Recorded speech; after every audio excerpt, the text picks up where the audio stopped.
IBM and multiple UC universities. He's like really accomplished in terms of machine learning, and I'd just like to bring him on to talk to you guys today. So, Rohan. Yeah, thanks for the introduction. Is this working? It's probably half working. The Okay. volumes. If you want to ditch it, feel free. Yeah. Okay. Cool. Yeah. Hi guys. I'm Rohan. The title of this talk is kind of intriguing. I don't know. There's like two very different things here, right? There's like the oldest thing we know of as like within Indian civilization, and then there is like this new paradigm we are moving into, where AI is driving like the next generation of technological change. So before we really dive deep into what I hope will be an interesting talk, I'll just go a bit over my background. So this is where I'm at right now. This is me like a couple of weeks ago with the CEO of Y Combinator in my living room. Like I think that's kind of cool. I live in this hacker house in SF. It's like really fun. Gary Tan like retweeted me. Like that's kind of cool. And my research is cited by like DeepMind, Meta AI. I won hackathons at like all these cool places. I interned at Microsoft AI. And right now I'm founding research engineer at Reworked. And we were in the Y Combinator batch this past summer. But 4 or 5 years ago, I was just some kid in high school. And I didn't have all these credentials and cool stuff going on in my life. So I guess on that note, like what is the demographics in here? Like raise your hand if you're like 9th, 10th grade, and then raise your hand if you're like 11th, 12th. Cool, and raise your hand if you're something else. I guess there's parents in here too. Okay, cool.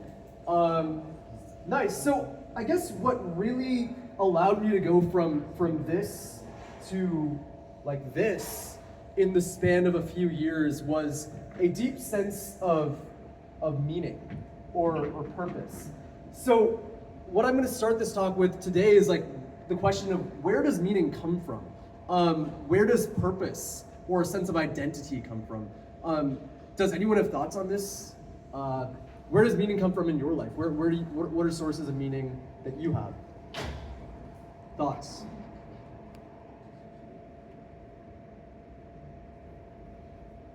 Things that drive your inner motivation. Yeah. So like what might drive your motivation? Like what are some examples? So let's say for me it is family. Family, right? Family is a huge source of meaning for a lot of people. Other ideas? Income, yes, making a lot of money, right? This is also a source of meaning for a lot of people. What I will argue today is that meaning comes from structure or relationships.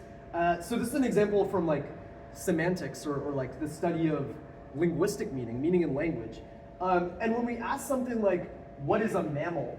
What is the meaning of the word mammal? We can only define it by its relations to other words. So if I ask you what a mammal is, you could say it's a type of animal. And like you could give me an example like a bear or a cat. And all these individual words gain their meaning just by referring to other things, like having this graph structure where the meaning is deferred to other parts of the graph. The meaning comes from the relationships, the way in which the identity of mammal depends on the way it's connected to everything else. And I'll say that this basically carries over to people as well, where our identity, our sense of identity, comes from our relationships to the world around us. That could mean relations to other people, but it also means relations to ideas like wealth or family or nation, right? People gain meanings from their relations, like the way they say that I am XYZ. What are those other XYZ? What is the relationship between I and those XYZ? So that's what identity is about. Identity is about forming meaning, literally creating meaning through the act of finding the relations between oneself and the world around us. So to actually dive into the way I'm going to tackle these questions around how I form my meaning in my life, this like deep sense of identity, I'm going to start with something from back then, Sanskrit linguistics, and I will relate that to something more recent, NLP research or natural language processing research, like AI that gets computers to be able to use language. I'll then go into how this relates to startups and AI startup philosophy, and then bring us back to back then, historical Vedic ethics. So, Sanskrit linguistics. We'll start with this, which some people might be familiar with. Can anyone tell me what this is? Like, yes. It's a Spanish word for speak. Yes. This is the Spanish. This is multiple forms of the Spanish word for speak. Can anyone provide like more elaboration on what these forms are? Yep. Like hablo would be for like I did, and then hablas would be for like what you did. It's like for a different like amount of people, or like who it's referring to, it changes. Yeah. So the word changes meaning and changes structure depending on other information, right? And we have a bit of this in English, right? Like words change based on like plurality, but they don't change all that much. And when I was in 8th grade and like I saw this conjugation table, something like clicked in me. It's really weird. Like I had this realization that there is structure in language. There is like very clear mathematical almost structure, and it takes and one can analyze that structure if they put in enough intellectual effort. So with that Spanish example, the columns are like singular and plural, and then it goes like first person, second person, third person, like I, you, he, him. Yeah, that structure can go much deeper than that, though, and this is what the Sanskrit grammarians realized. Actually, first I'll talk about this. I actually went down a very deep rabbit hole in 8th or 9th grade of constructed languages. Has anyone else heard of like conlanging or like constructed languages? Okay, this is like a really weird hobby that some people on the internet have, where you like make up your own languages. But it's not just like making up a language, it's like doing the grammatical system and shit. So like I spent a lot of time coming up with like highly syllabically, informationally dense grammatical systems. And like some of these examples are like kind of funny, but like I went down this rabbit hole, and eventually I realized that like maybe there's like a reason I'm so attracted to this, and that reason is that later I sort of realized seems to be that India, like our parents will say, and WhatsApp groups will say this about everything, but like, oh, India invented this, India invented that. A lot of it is like borderline not true, but for like linguistics, like it's low-key true. Like India, so can anyone guess who said this quote? It was the linguistics of India more than 2 millennia ago that was the direct germinal origin of the linguistics of the West today. Any guesses on who said this? It sounds like, I don't know, like some WhatsApp type of message. But it turns out to be M.B. Emino, the founder of the Berkeley Linguistics Department in 1955. And a lot of the linguistics work in the early 1900s, and even before that, the very rise of the study of language in a structured way in the West, came from realizations around Sanskrit.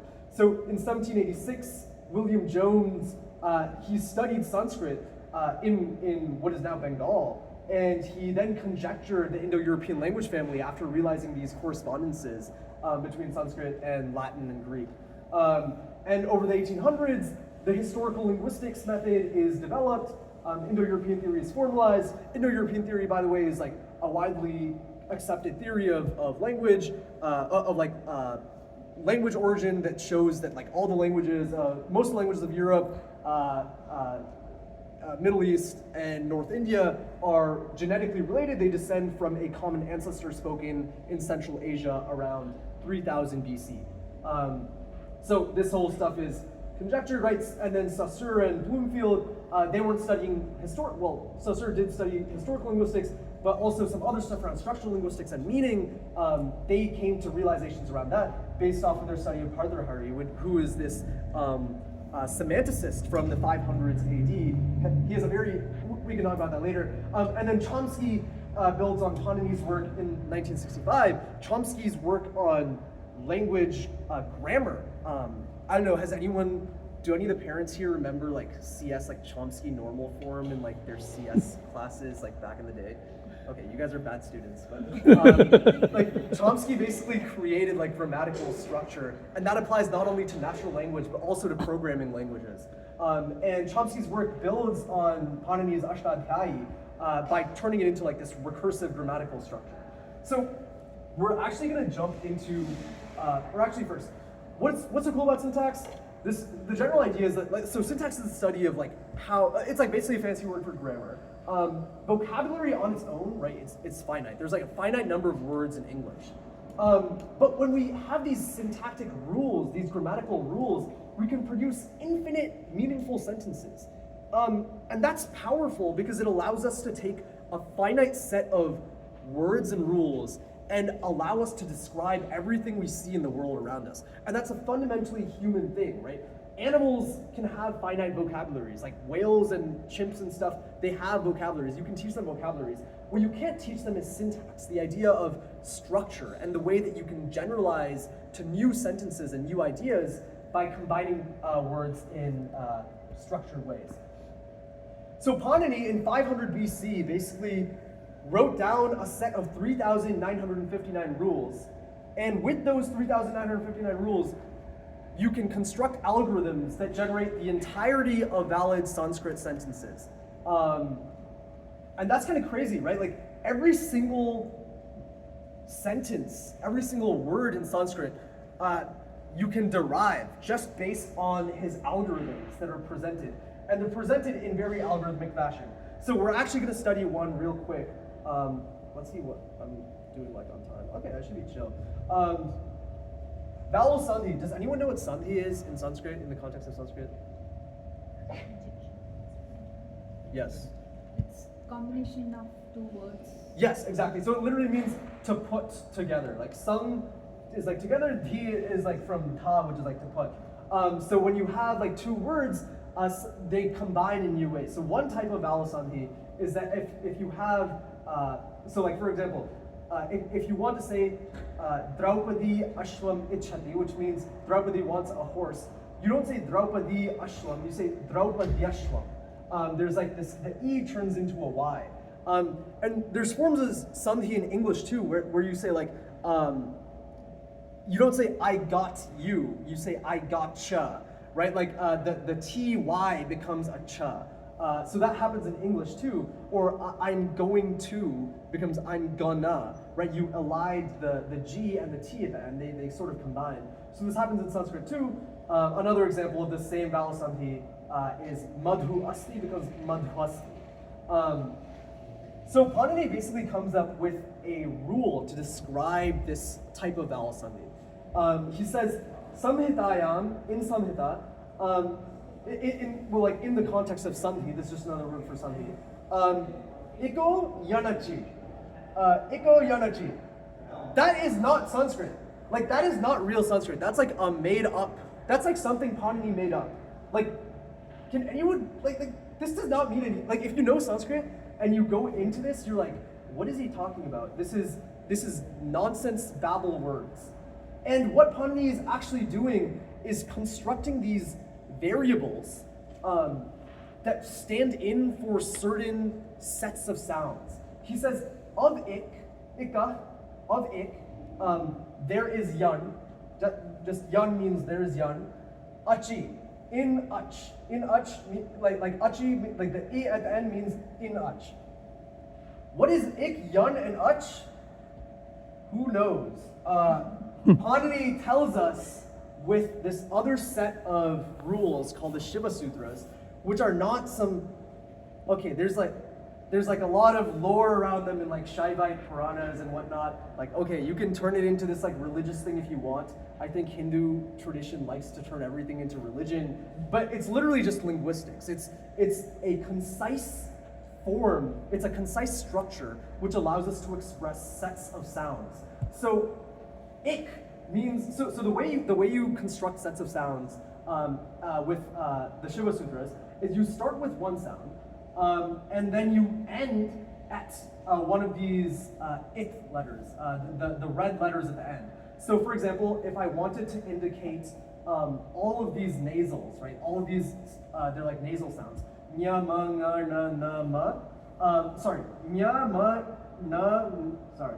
Nya, ma, nga, na, na. To indicate that, I don't have to list out all these sounds. Instead, I can just say nyam. I start with nya and I go up to this it letter. It's just like a stand-in. This letter doesn't actually count as part of the list.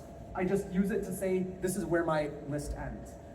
So nyam, that indicates all the nasal sounds.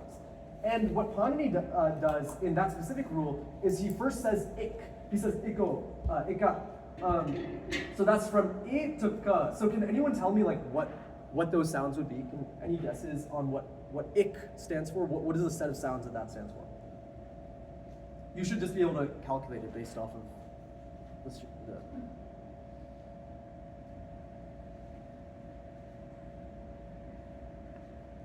You start, okay, sorry. Ik. Fourth one. Sorry? Left fourth one. Yeah, well, so you start with I, then you go u, then you skip over na, because na over here is just like a stand-in. Then you go down and then you get to ka, and then you say that's it, right? So the actual sounds you included are I, u, So ik stands for I, u, oh, and this is not pronounced re or lre. Those are like, that's not how it's pronounced. It's and ol. So yeah, that's meta point. But ik, so that's the first sound set he provides. Then he says yun. Can anyone tell me what yun stands for? Can you find the ya and go up to the na and construct the set of sounds that stands for? Can someone like list out the sounds? Yes, sweet. Ya, va, ra, la, right? And we skipped the ta over here because it's just this it letter. It's just a symbol. So ik is I, u, ul. Yarn is ya, va, ra, la. So can you start like sort of seeing the pattern that is there? There's sort of this intuitive correspondence between these short letters I, u, ul and ya, va, ra, la. So Panini says ika, yarn, achi in ach. So what is ach? Yeah, so another construction of ach.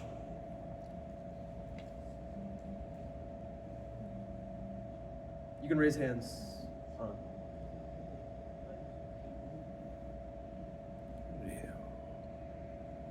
Ach, yes.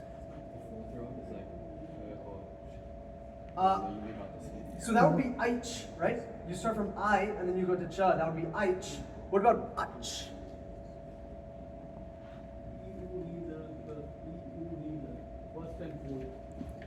So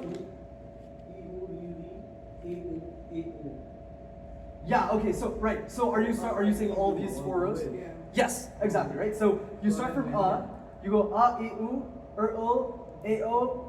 We still haven't gone to cha. Then we go I, ow. Now we're at cha. So we get all of those, excluding the reds, right? Just the black letters. So those are the sounds ach. Can anyone tell me what the ach intuitively is then? What are the ach sounds? Swar. Huh?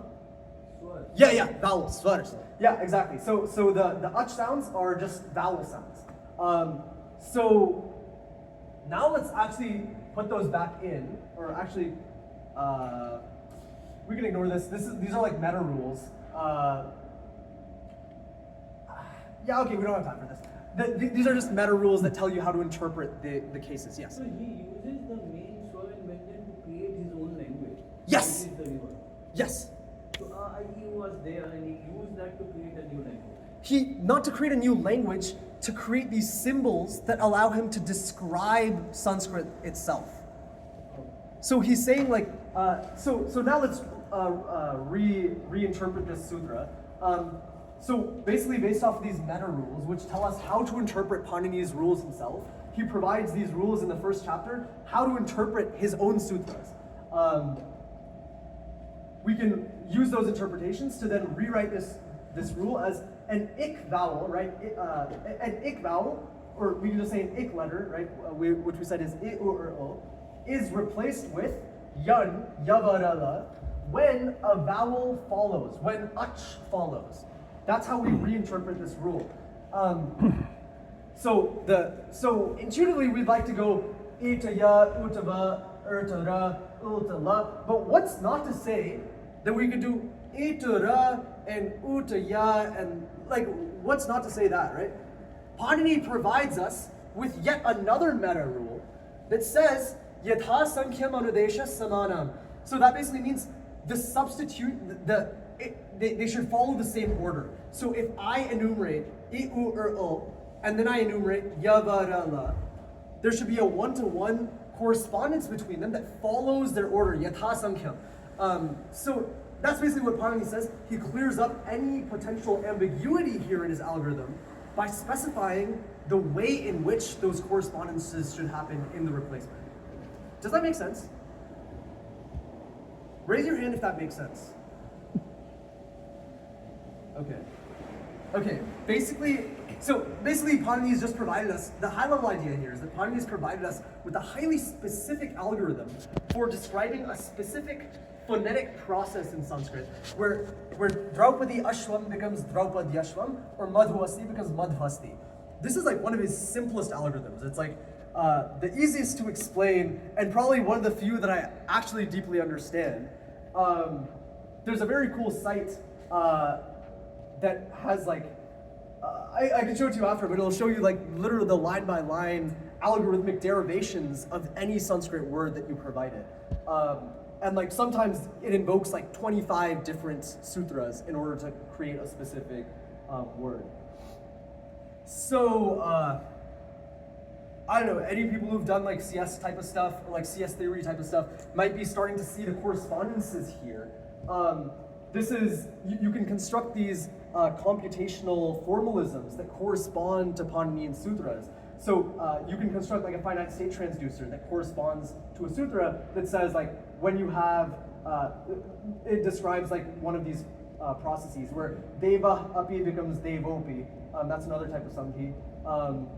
And you can like formalize it, do all this cool CS theory stuff with it, talk about it in terms of Chomskyan linguistic formalism. The point is that Panini used this system of abstract symbols, meta rules, and scope hierarchies to describe how vowels combine. And these are very fundamental computational primitives. This is like what all of contemporary computer science relies upon. And he did this 2,500 years ago. And formalizations in the West of these same concepts only came about in the last like 50 to 60 years. Chomsky focused more on word order, right? Like because English word order is a bigger deal, but Panini more cared about these sound patterns and morphology, the way that words themselves change, because Sanskrit has a lot of that kind of conjugation type of stuff. These kind of symbolic approaches dominated NLP in the last several decades, but over the last 10, 15 years, there's been a shift to deep learning and neural nets as the way we go about representing language.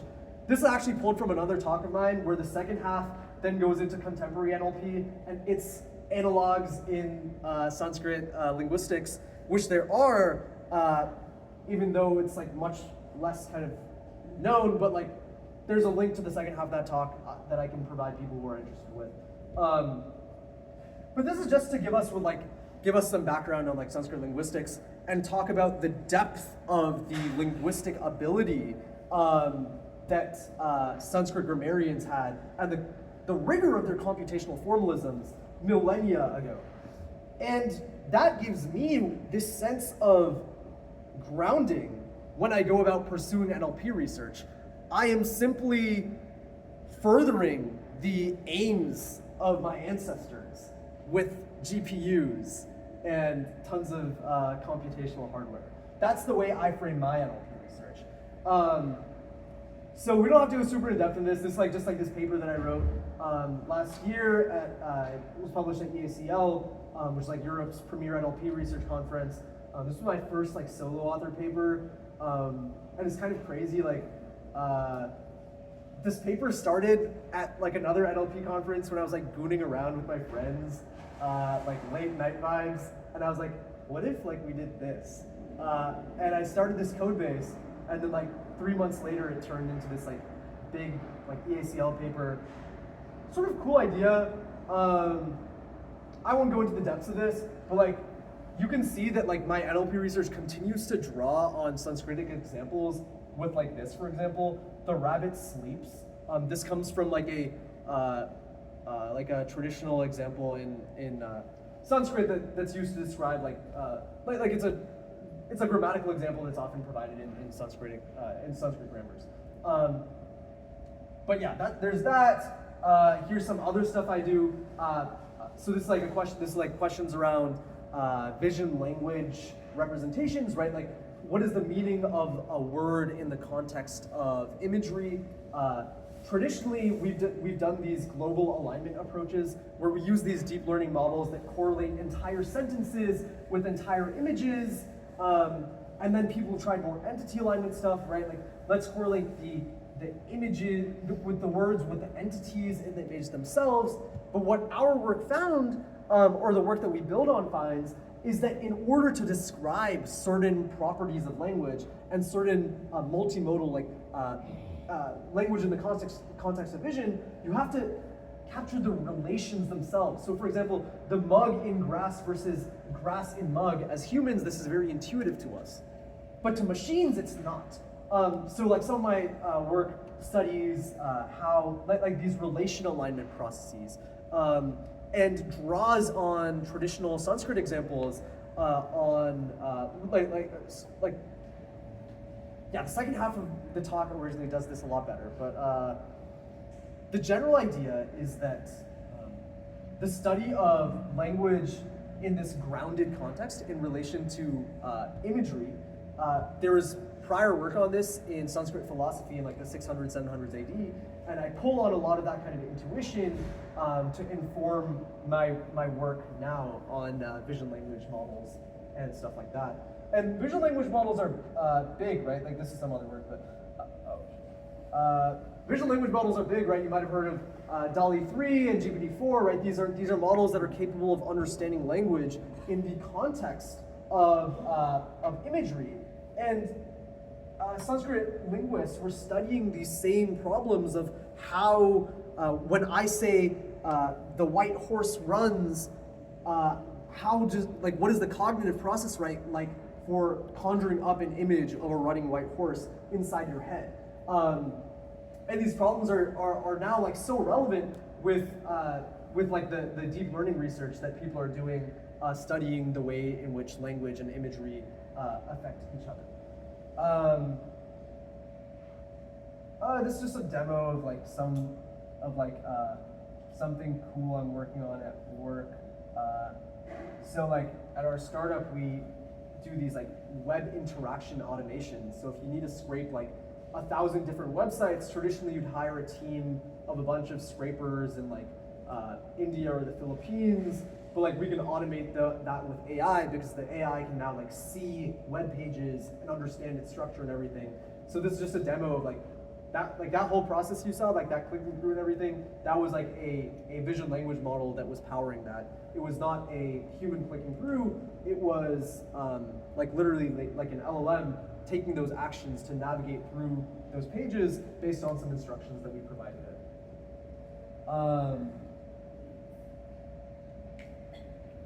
Cool.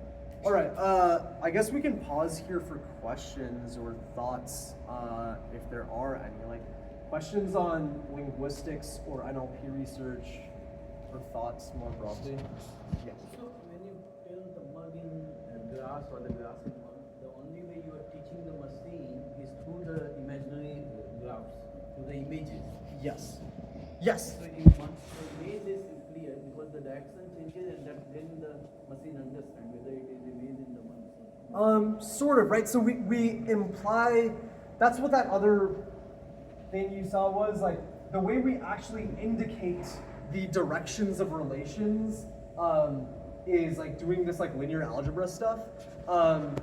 But yes, the core idea is like, how do we indicate like structure, this vision language structure to these models, the relations in the image, not just like, it's not just a bag of a mug and grass, the relations between them is what's important. And that's what a lot of traditional Sanskrit like syntax work and morphology work, and even contemporary like Western linguistics work studies. So like the higher level point here is that I draw on a lot of traditional kind of historical, like philosophical and linguistics work that feels very close to my identity when I go about doing work like this. And that's what gives me a huge sense of meaning when I do this really dry seeming linear algebra. Like I don't know, this looks really boring. Like if you don't see the context behind it, if you don't understand the way in which it relates to my identity and the way in which my intellectual history, going back thousands of years,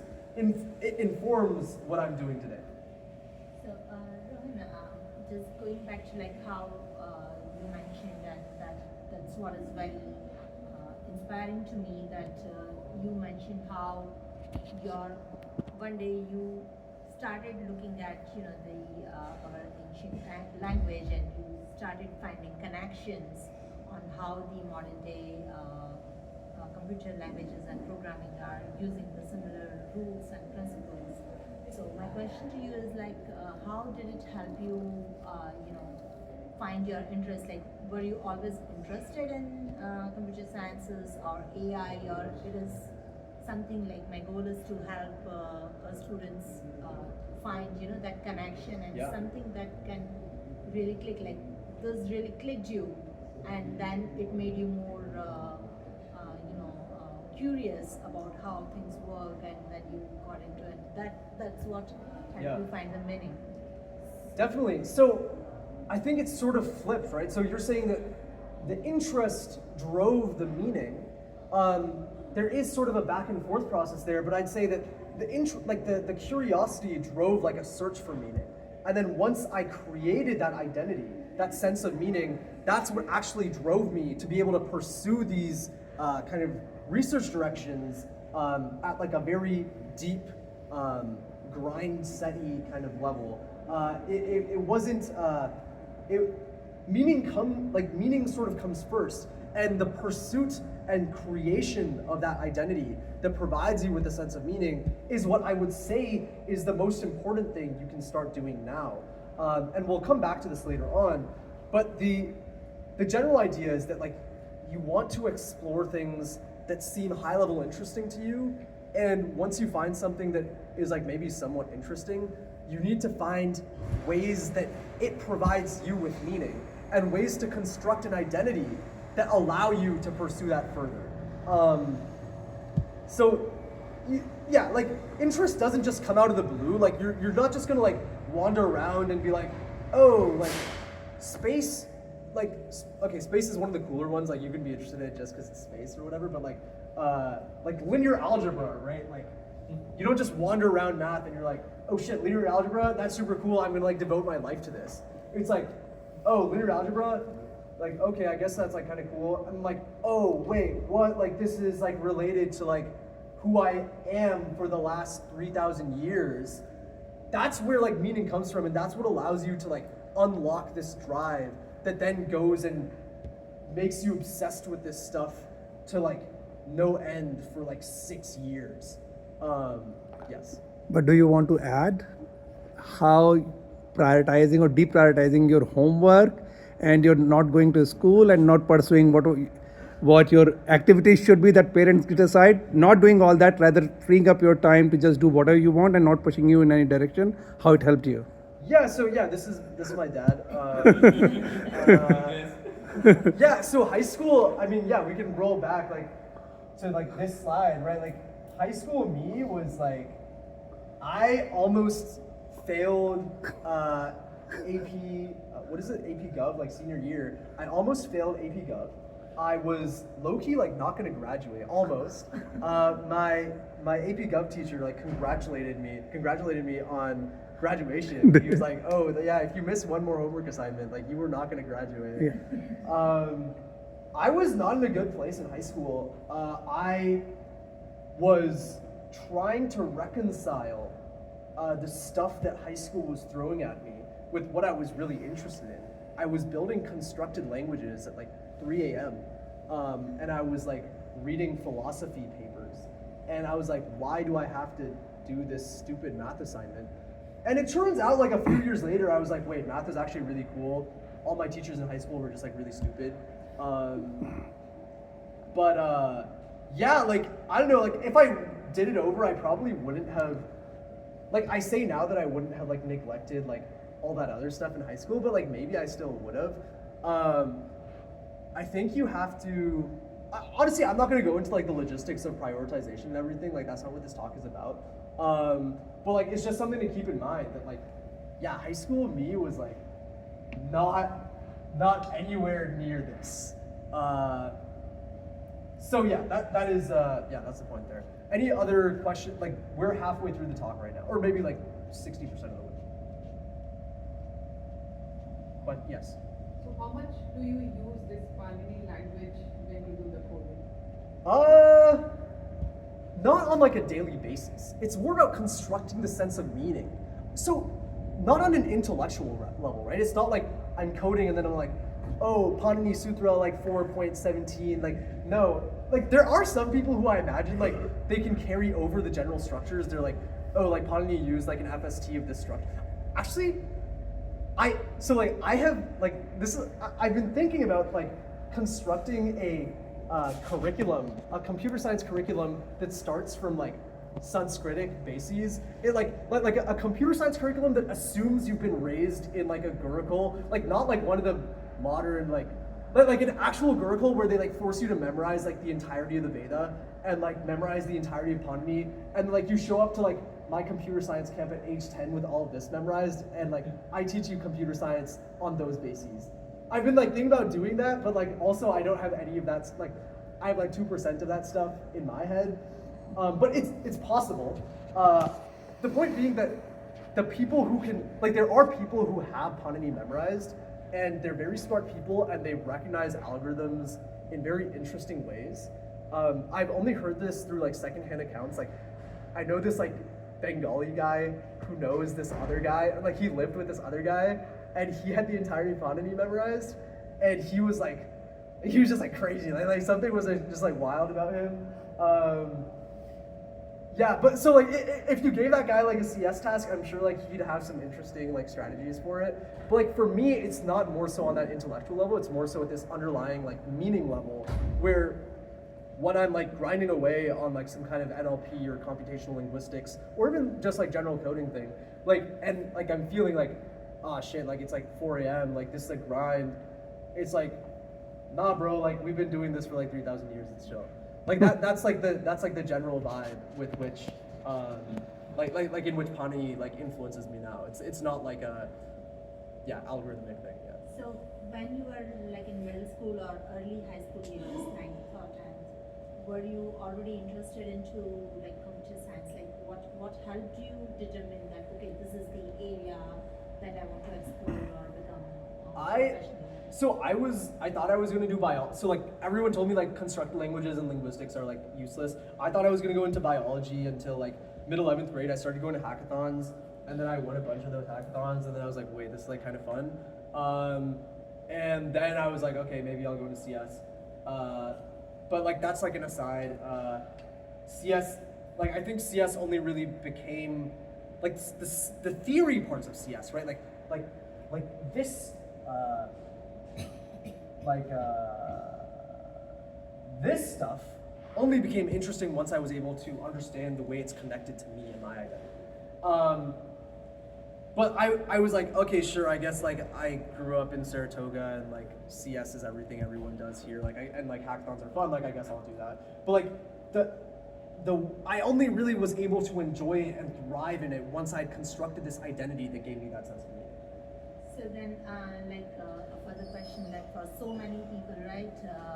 Most of the students nowadays, they are so much in rush to decide what they want to do.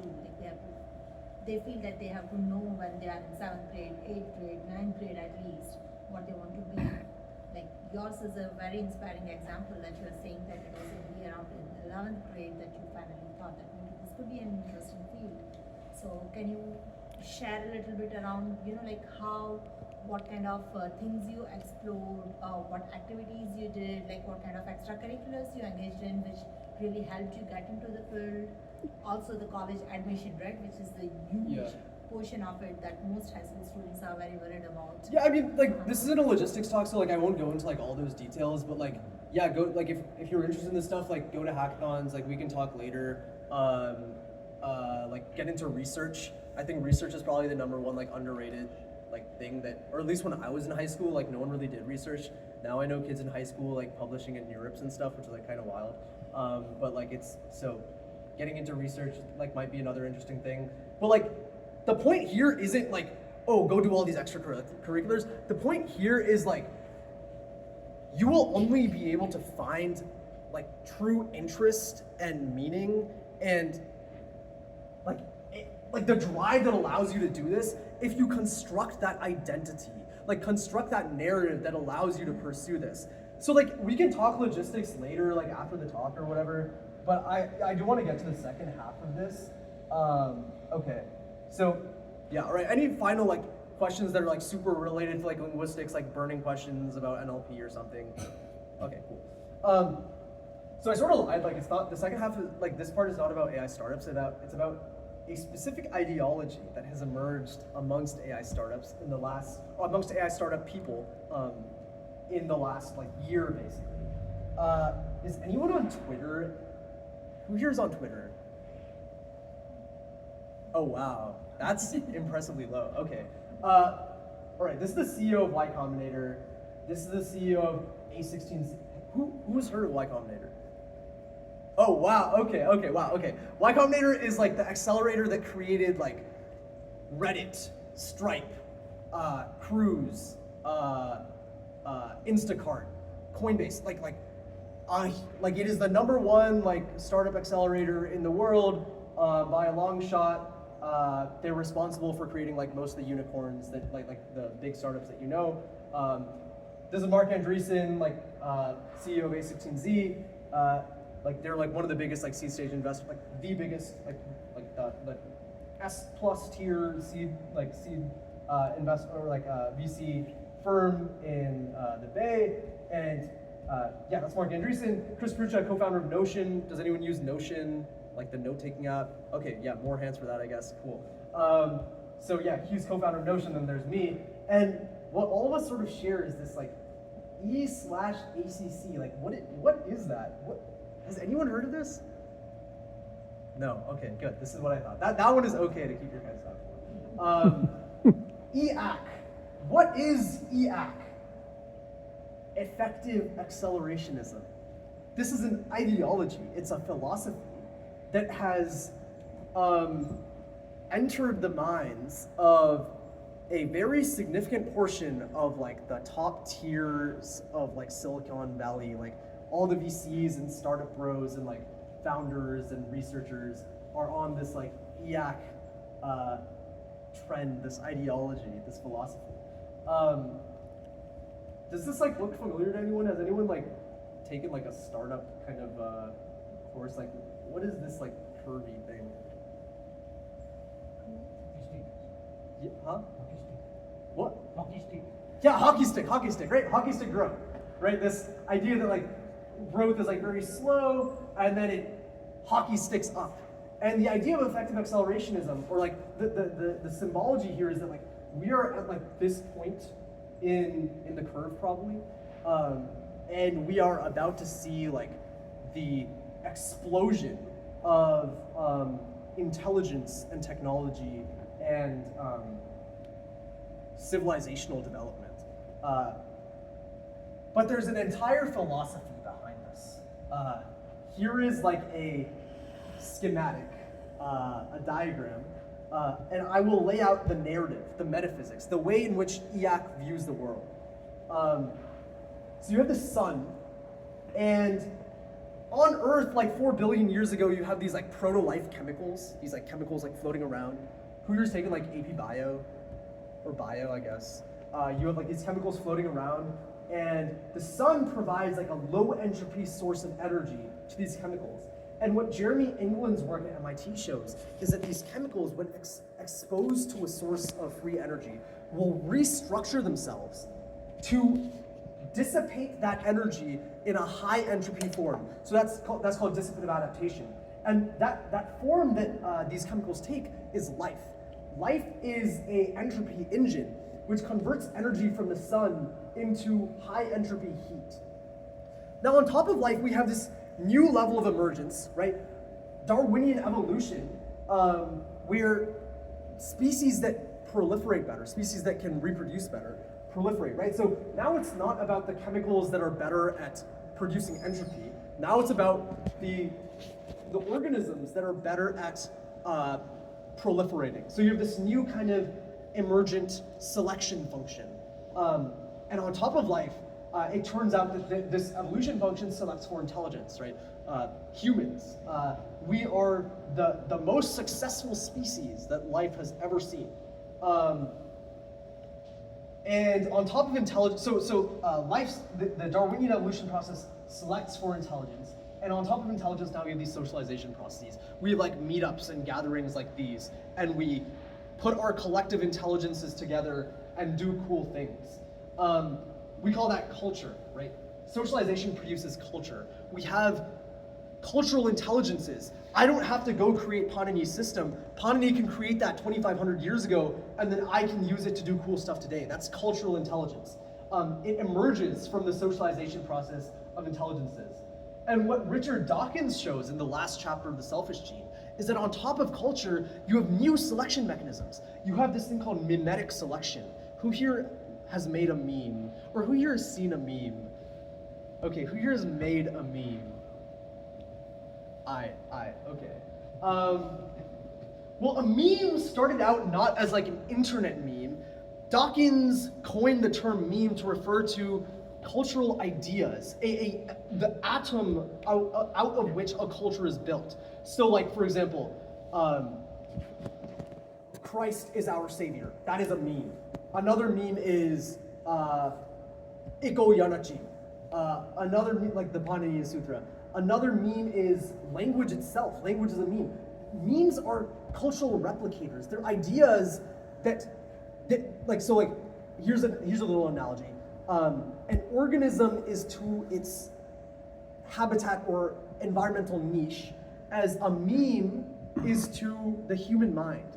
Memes reproduce in the human mind, and they jump between human minds, and they proliferate.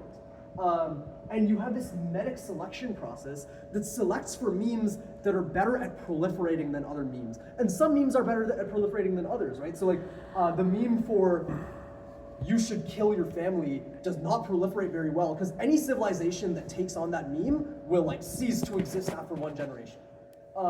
Another meme, like, I don't know, like take your average morality, like do to others as you would, golden rule, whatever. That's a good meme because it tends to build societies that are highly stable and can proliferate.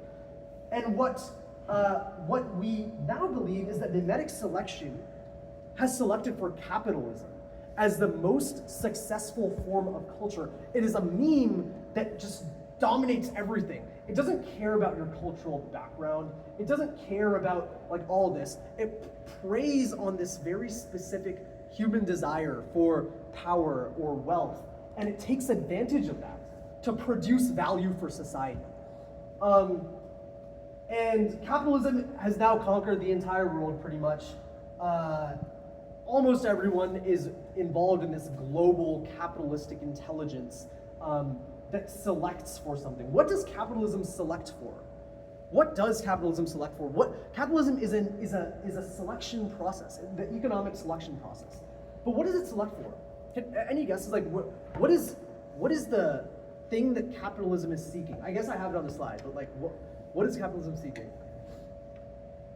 Where does value come from in capitalism? Where does value come from? Need? Yes. And how do you meet that need? How are needs met in capitalism? Yes, products, profit, right? And how is profit made? Selling stuff. By selling stuff. But what allows you to produce a To profit? keep the margin bigger between the actual cost versus. Yes, to produce these margins, right? Where do margins come from? Where do margins come from? What allows us to have leverage, right? Creating perception about the value of. Yeah, on the demand side, there's that stuff. But on the supply side, where does the ability to have leverage come from? Like the ability to produce more value than you put in. Efficiency. Efficiency. And what enables efficiency? Optimization. Intelligence, optimization. We're getting close. Resource constraint. Resource constraint is like a selection thing. Intelligence, optimization, efficiency. What enables this? Mass scale production. What enables mass scale production? Automation. Automation. Well, technology, right? Technology is what enables the march of capitalism. Technology allows more and more value to be produced. Every year, the value that is produced in the world goes up. That's what GDP means. It means more people are gaining more value every year. And that's insane. For most of history, we were on this flat line, and you produced, like, you farmed your wheat, you sold the wheat, and then you farmed the wheat again. Every year. And your kids would do that, and your grandkids would do that. And it would happen for another, like, 10,000 years before, like, someone invented, I don't know, like, tractors, or, like, the cotton gin, or things that allow you to actually produce more value than you put in. So that's what technology is, right? It's about automation. And what is the ultimate form of automation? The technology that drops the cost of everything to zero. Artificial intelligence. AI, true AI, right? Human level or super intelligence allows full automation in which humans don't need to produce anything. There's no work that a human has to do. Value is simply produced by artificial intelligence. And what Nick Land's work shows is that capitalism is basically this selection process searching through the darkness to build AI, to drop the cost of everything to zero.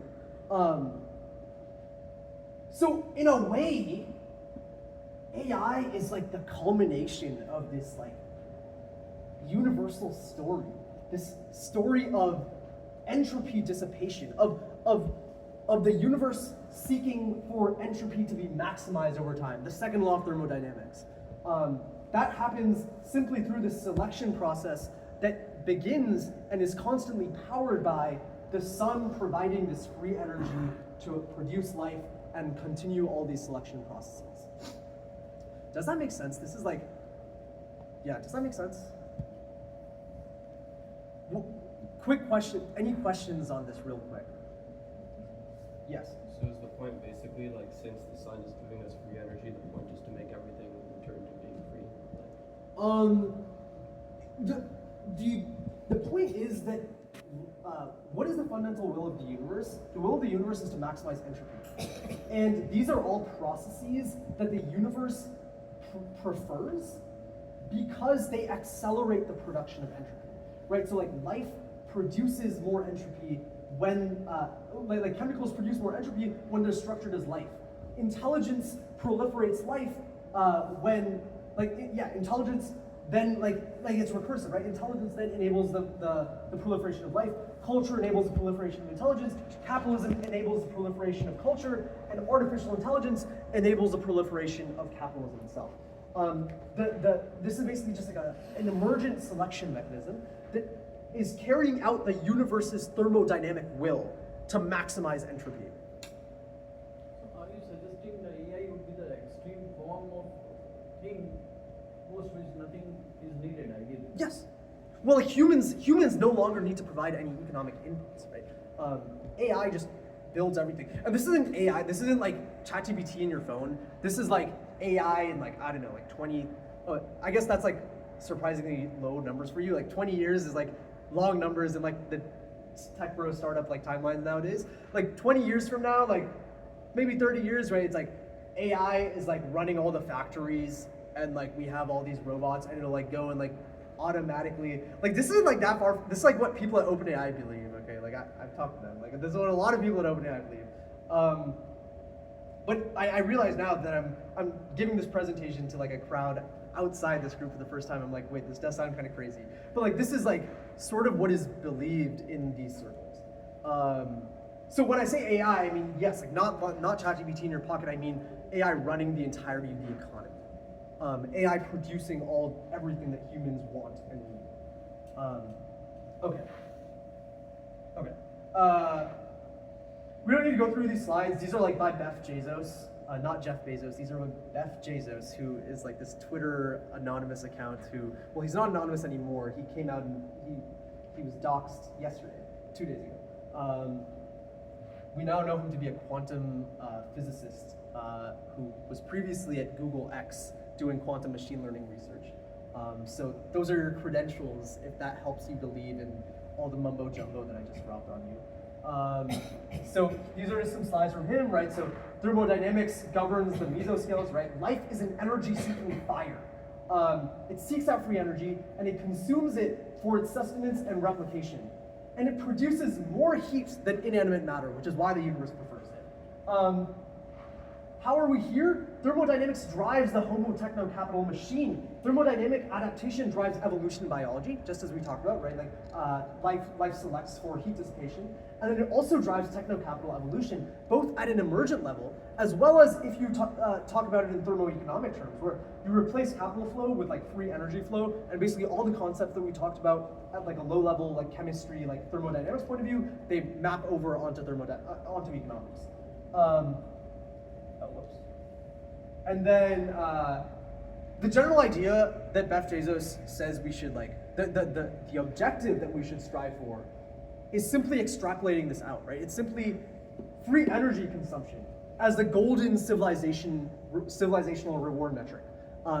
The thing that we should strive for as a civilization is maximize our energy consumption and thereby our production of energy.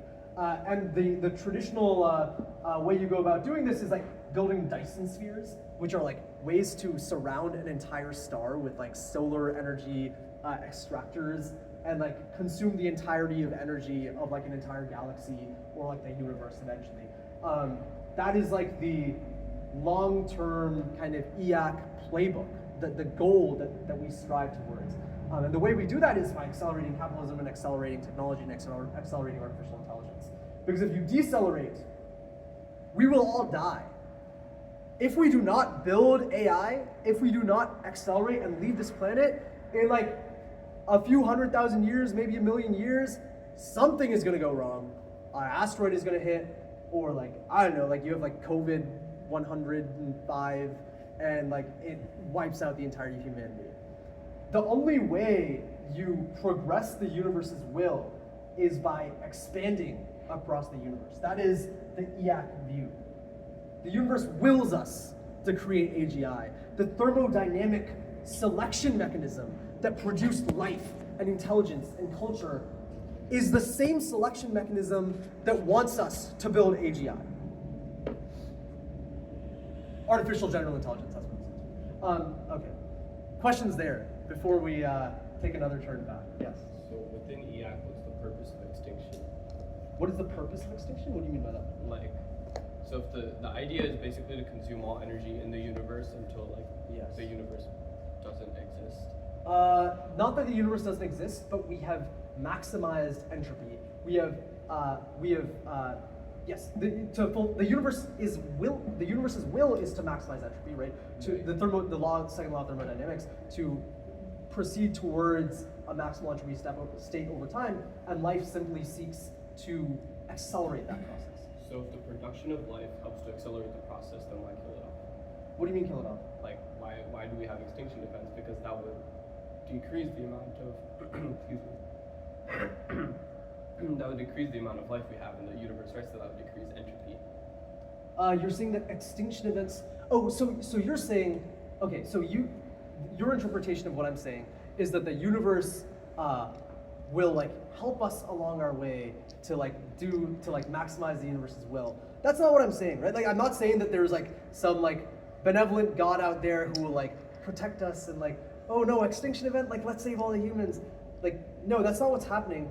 I'm simply stating the underlying thermodynamic principles from which all of this emerges. Yes, there is like noise. Yes, there are like seemingly mistakes, but like you can read meaning into stuff like extinction events, and extinction events are like global recessions, right? They're the same thing. They wipe out, or wildfires, they're the same thing. They wipe out the old and they allow for new growth to emerge. So when dinosaurs went extinct 65 million years ago, it was these tiny mouse-like rodents that emerged from the underground, and they turned into mammals, which then were much more successful at producing intelligence and proliferating life.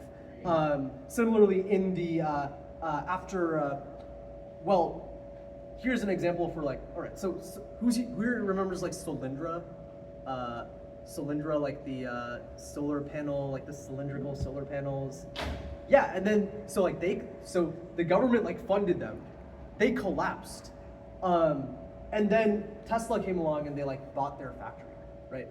So the collapse of things is not inherently bad. The collapse of things allows for the forward march of the universe. Yeah, I guess that's my answer there. Other questions? Yeah, this is like the last section. We're almost done. If you have already done the maximum consumption, then what will you do after that? What will AI do? You reach, you're telling after that there is... This is very far away. This is very far away. Like consuming all the energy of the universe, like this is very far away. But that is what we are chasing in your graph. Yes, it is what we are chasing. There's a lot of interesting speculative theories where you can go from here. Lee Smolin proposes that black holes, he's like a very well-renowned physicist, he proposes that black holes produce new universes inside of them, and universes themselves select for maximizing black hole production, which is the same as maximizing entropy production, because they are better at producing new universes. So maybe there's like some crazy thing there. But this is simply following the universe's will. I don't know where exactly that will lead us. I have somewhat of a vision for it, a universe filled with AI, life, kind of cyborgs that are harvesting energy and doing cool things and bringing consciousness to all the matter, the dead matter that exists out there. But beyond that, like beyond this general kind of map that the universe has provided us with, I'm not sure, but that's not a concern that I have. Maximizing the reward metric that the universe provides us with is what I'm concerned. Yes? So, being a selfish human species, shouldn't we aim for regeneration and sustainability of our existing resources rather than trying to exhaust the resources and have AI do something at that point of time, or rather invest right now and utilize AI to better preserve and use wisely? Yes, but instrumentally, right? I think there are a lot of calls from these kind of views about like minimizing energy consumption and rolling back technology.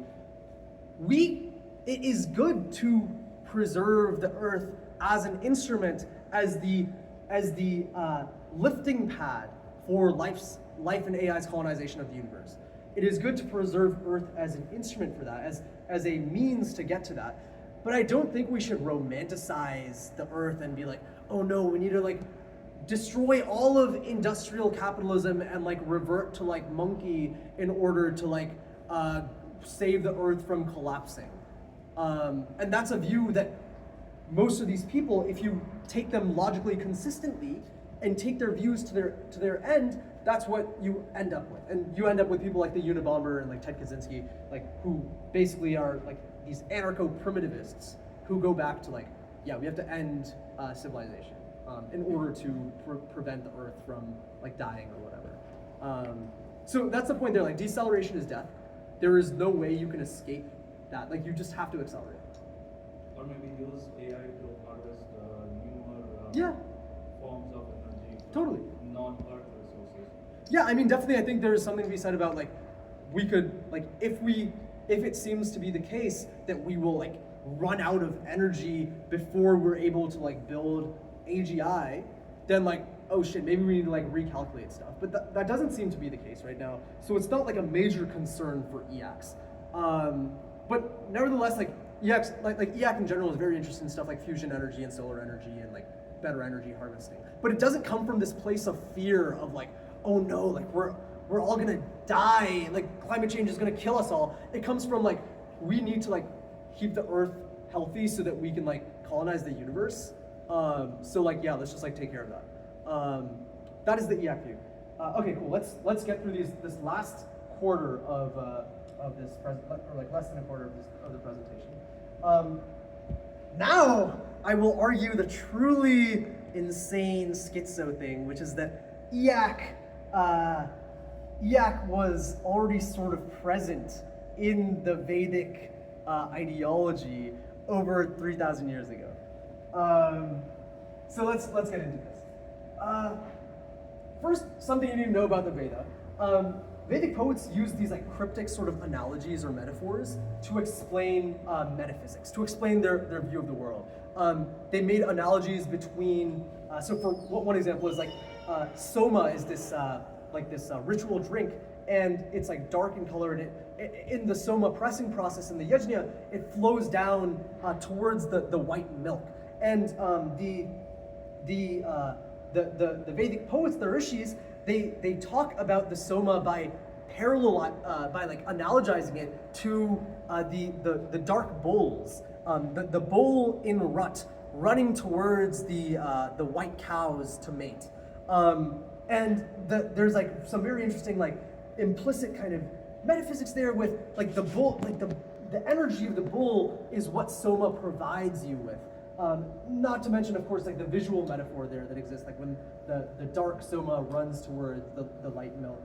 So the point here is that like, yeah, you have to like read really deeply into this poetry and understand like the analogical structure, the isomorphisms that they're sort of constructing in order to get like a true view of like Vedic metaphysics.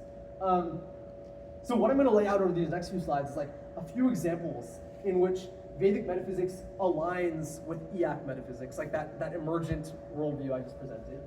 So the first is that the universe is to the sun as intelligence is to fire, or the universe is to intelligence as the sun is to fire. The sun is sort of this thing that exists. It's like the fire that exists in the sky for like the gods and everything, right? And like in the cosmos, and then the fire itself, right? Like the ritual fire is the sun, except manifest for men, for humans to do things with. And there is a parallel there. So this is like from one of my favorite poems in the 6th book of the Rig Veda. Does anyone want to read this? Does anyone want to? I guess I don't have it in Devanagari. Can anyone, like, is anyone able to read, like, IAST, like, Romanized, does anyone want to try reading this? Krishnam aha arjunam ka vi vartate rajastha vidyam dhiya. Okay, it might be, like, a bit small, yeah, but, okay, I'll read it out. Actually, I'll just recite it, because I have this, like, entire one memorized. Okay. Ahashcha Krishnam, Ahashcha Krishnamah Arjunan cha vivatte rajasi vedyabhi Vaishvanaro jayamano narajava tirajyotishagnistamaasi. So that is this. And the translation over here, today is dark and today is light. The sky is turned by the Vedic, Vedyabhi. That of all men, Vaishvanara, being born is king-like, Agni descending with light amidst darkness. So does anyone see like the parallel that's like the analogy that's being built here? The day is dark and the day is light. This is like a poem being recited at twilight, morning twilight, when the sky is turning from dark to light. And the composer is saying that the skies are turned by the Vedic. The skies are being turned not by the sun, but by the very fire, the ritual yajna that is being performed here. Agni is descending, Agni is the sun, incarnating in the ritual fire here. And he is descending with light amidst darkness, just as he is turning the area around us light from dark. The sky is being turned light from dark by our ritual processes, by our birthing of Agni here. So that's this one analogy. I'd say that makes sense. Then there's this other one, which is parallels this. So this first one parallels this level of emergence in. So in IAC, right, we have this view of like the universe, and like there's like this emergent process, and then you have intelligence. So the universe produces suns, and the sun like energizes, provides energy to all these things, and then you have intelligence, and intelligence produces fire. And it's just the same process there, right? Like when humans produce fire, we're fulfilling the fundamental thermodynamic will of the universe. We use the fire to do things like cook and build technology and produce civilization and use light to study. All of those things are furthering the thermodynamic will of the universe. This is the same view being propounded here, except talking about it in ritual terms, where the fire that we're doing things with, like we're using the fire, like our intelligences are using the fire for a ritual level, but we are carrying out the will and processes of the universe on this fundamental cosmic. Then there's this other analogy where like I don't know if people have like read like yogic texts, there's like, oh, the fire in the stomach, right? Like the fire which is inside the man cooks what one eats, and this like metabolic processes, right? The universe like through disciplined adaptation produces life, and you have these like mitochondria, and the mitochondria basically have fire inside of them. They have this same oxidative process that drives fires, and it basically cooks your food in like all your cells. That's what cellular respiration is. And then we have this one. I guess like people might be more familiar with this little poem. This is actually sampled from the Rig Veda, but most of you probably know it from like, I don't know, like more folk song type of versions of it. But this is like what is more widely known as the Gayatri Mantra. I don't know, does anyone want to like, I struggle with whether I want people to recite this because most people recite it incorrectly. But I don't know, if someone wants to recite it, they still can. Okay, I guess no one's going to recite it after I said that, but sorry. Okay. Well, regardless, the point here, what this poem actually is saying is that the sun drives intelligence, right? May we hold that desirable radiance of the impeller god, Savitur, right? The radiance, the bharga, the sunlight of the impeller god, which would drive our intelligence, our dhi, right? Our dhi is like in the Veda, dhi refers to this poetic insight, the ability to craft an elegant poem. That's what dhi is. But more broadly, it's the sense of intelligence, our ability to approach things with like a sharp sense of insight. That's like really like the word that correlates best to it in English. And the sun drives this process of intelligence in the Veda. But what we also see is that this is true from a thermodynamic perspective, where the sun drives life, which drives these metabolic processes, which drive the very selection mechanisms that enable intelligence to come into existence. So this is like a sort of a schematic sketch of like a few of like the isomorphisms, the analogies we saw in the verses, right? Where like the universe is to the sun as intelligence is to fire, life is to metabolism as intelligence is to fire, and then the sun through these emergent processes in Iyak produces intelligence, and in the Veda, the sun is like sort of, you can sort of say that it like elides over those internal emergent processes, and it says the sun very directly produces our intelligence, is what the Gayatri actually says. Questions, wait, let's see. Oh yeah. Oh wait, actually yeah, that's the next section. Questions here.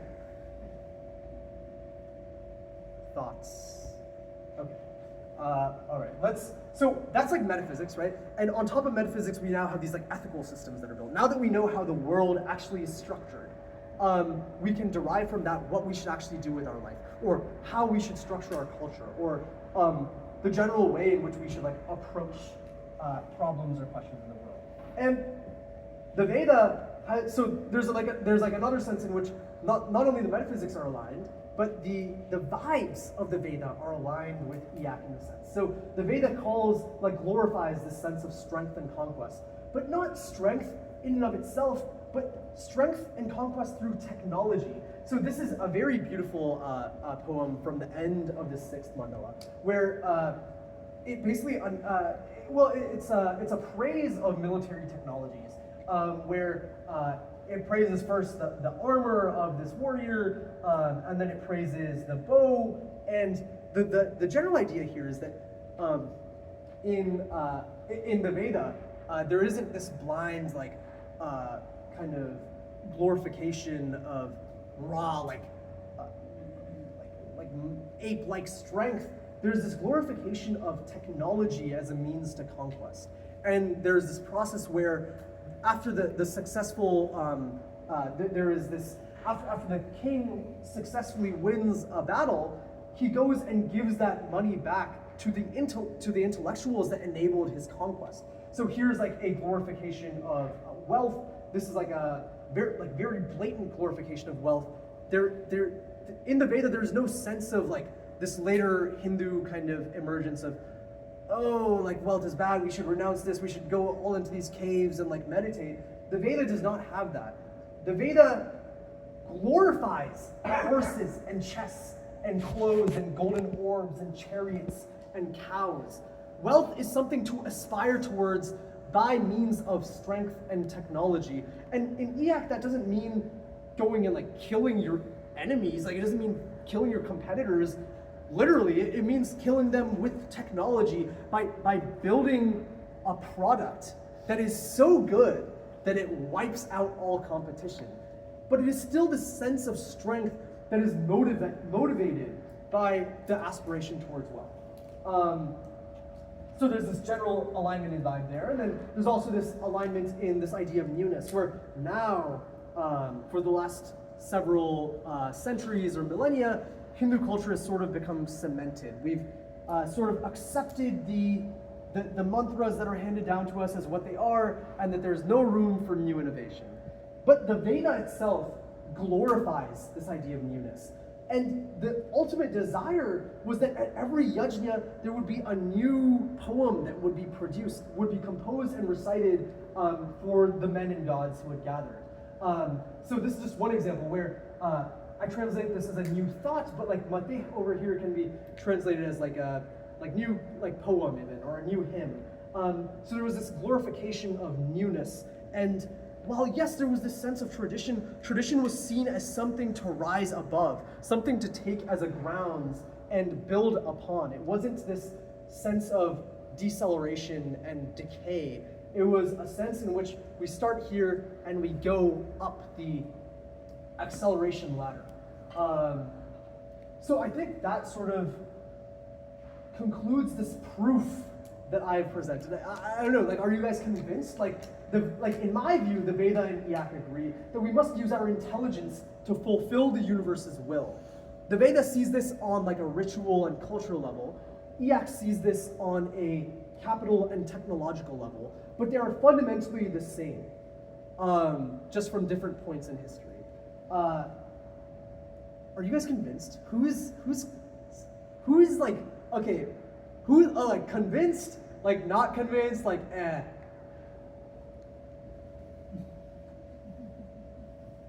Okay, people are like mildly convinced. Okay, that's okay. That's still like we can have conversations later. But so it sounds crazy.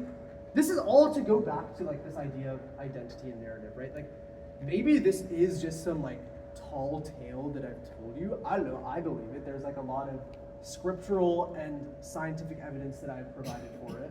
But fundamentally, I've just given you an example of the depth of construction of an identity or narrative. An identity or narrative that enables people to like build the future, to like spend wakeless hours, 120-hour work weeks, like building like AI or like quantum computers or like fusion reactors. Like it's ideologies like these that are accelerating the progress of intelligence and give people the sense of meaning that allows them to pursue the goals that they set out for themselves. So with that, I guess I'll just close with these final two questions. Like, how will you build your identity? And where will your meaning come from? What kind of narratives will you construct in order to gain that sense of meaning or identity from the things that you do and the things that you want to do? So yeah, on that note, thank you guys. I think might be a bit over time. Sweet.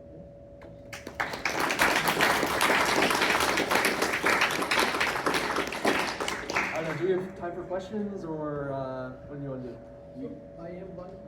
Don't you feel scared that AI may take over the human, considering we don't have trained it with the consciousness? That's the biggest difference between the human and the entropy got developed at next level. If the chimps were scared of the smarter chimps who were like playing with fire and building rocks, we would have never gotten to where we are. AI is to be seen as our children to the next step in this progress, and there will be innumerable ways in which humans and AI fuse, brain-computer interfaces, mind uploading, all kinds of things. I don't think it's something to be feared. It's something to embrace wholeheartedly as the next step in human intelligence. Next step in intelligence and the progress of life as a whole. And humanity, the meaning of humanity itself has changed so much over the last several like millennia, right? Like originally humans were like if you showed humans from like 100,000 BC, like what we are today, they'd probably be like, no, you guys are not people. You guys are like some kind of like hive mind, like swarm, like you guys are like bees, right? Like humans 100,000 years ago did not build buildings that brought like a ton of people talking about ideas from like 3,000 years ago in the same room. Like this is not human from the view of like a hunter-gatherer, like in like ooga boogaing around like with like fire. It's not the same thing, and it's like there is no fundamental difference between that and like AI and like transhumanism. I think I saw one more question. Yeah, just on a philosophical level, when you mentioned that we should use our universe's will to fulfill our will. That's how you mentioned. I said Universe's will to fulfill our desires and use our intelligence, right? so. I see it more in like flipped, right? We use our will to fulfill the universe's will. But what we get in return is this sense of purpose and narrative and connection that we are fulfilling the universe's will. Like, what can you ask more for than a sense of drive that empowers you from the entirety of the universe? That's what you get when you view yourself as an instrument of the universe's will. And like, happiness and all these things are like illusions that like evolution created. Like evolution like invented happiness as like a carrot to dangle in front of us. Like you can manipulate what you want as happiness. Like this is like one of the cool things about the Gita too, I guess. Like I'm not fully convinced by the Gita, but it has like some nice stuff about like how you can like change your views on what happiness and your own internal reward function are in order to like seek out the things that like one should seek out. And that's like what I'm saying here. You can change your own mental reward function to reward this sense of meaning, and I think humans already like sort of are structured that way. Like a sense of meaning is immensely more powerful than like lazing around with like a margarita in your hand like on the beach. Like a sense of meaning is infinitely more energizing to a human than that. So when you can manage to derive that inner purpose, like in a very way, like coming back to the student perspective, how you can channelize from wanting to just sit and maybe play a video game or watch TV versus really wanting to find how I can not solve that algebraic equation. Like how you can motivate yourself. Yeah, I mean, I think it's, again, like about identity and narrative construction. So you can take this identity and narrative that I've provided you with, or you can like construct one for yourself that you derive meaning from. I derive an immense source of meaning from this kind of identity structure. But it's really about like constructing that narrative, right? Like maybe like if you want to go into math, like maybe look into some like traditional Indian scriptures on math. All the Vedic math stuff that they like show, like those like notebooks and stuff on WhatsApp, like that's like not legit. Like there's like that's just like arithmetic tricks. There's some very cool math that was done traditionally in India. There was like there's some very cool proto-calculus type of stuff, like Taylor series that were pioneered in like the 1200s by these people in Kerala. There's like very cool, the Bakshali manuscript was doing cool like trigonometry stuff in like northwest India in like the 400s AD. There's all kinds of like cool stuff. So like the algebra example, like I'm just providing examples in which like sources from which you can start piecing together this deeper sense of identity. Maybe you can construct a narrative there about how like Max Tegmark has this beautiful view about like how the universe is just a mathematical engine that's executing math, like everything is fundamentally mathematical structures. If you were very inclined towards math or physics, then maybe like that's a piece, a meme that you might pull into your identity framework. Yeah. Final questions? Cool. Okay, thank you so much, guys.